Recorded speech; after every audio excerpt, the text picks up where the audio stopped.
La civilisation technique, un enfant la détruira.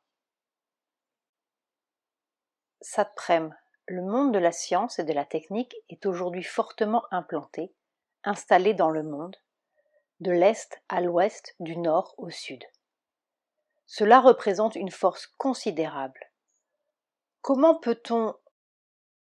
Oh, un grain de sable. Un grain de sable et la mécanique s'arrête.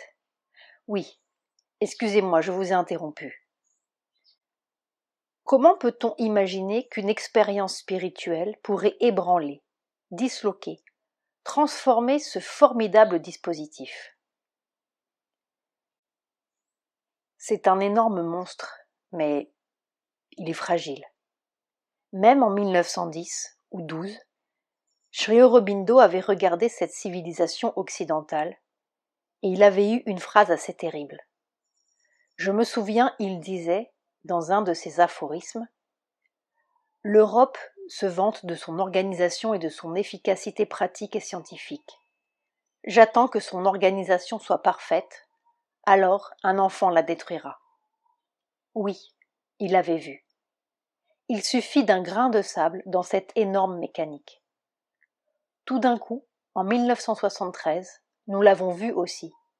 Il suffit de fermer le robinet de pétrole et tout commence à aller de travers. Cette mécanique, si formidable, ressemble à nos vaisseaux de l'espace. Nous sommes en fait dans une espèce d'énorme capsule scientifique, et puis il y a un petit boulon qui est mal serré. Et puis d'un seul coup, toute la capsule est asphyxiante.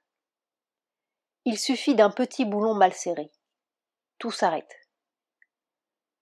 Que savons-nous si l'événement de 73, le premier embargo pétrolier, ne pourra pas se reproduire à une échelle plus radicale? Ou même quelque chose de très inattendu, à quoi personne n'a pensé, et puis tout d'un coup, cette énorme mécanique s'arrête. Mais du jour où l'on ne peut plus la nourrir, cette mécanique, eh bien ça va de Quimper-Corentin à Hong Kong et à Washington. Tout s'arrête. Et alors, l'homme se retrouve sans sa mécanique. Eh bien, comme il était il y a 5000 ans. Alors c'est là où, réellement, tout d'un coup, si une panne pareille arrive, c'est là où l'homme ouvrira un regard assez effrayant sur lui-même et sur sa condition. Il se retrouvera, brusquement, comme au début de toutes les civilisations, mais avec la conscience intérieure de tout le cycle parcouru. Et il se dira « Quoi ? En quoi se sentira-t-il avancer ?» Il arrivera peut-être alors à cette seconde pure, au fond de l'homme, où on doit être quelque chose. Pas une addition de mécanique, plus famille, plus philosophie, plus religion, mais où l'on doit être son propre battement humain réel. Si une seconde comme celle-là s'empare de l'humanité, parce que sa mécanique craque, alors réellement, une autre dimension pourra envahir le cœur humain.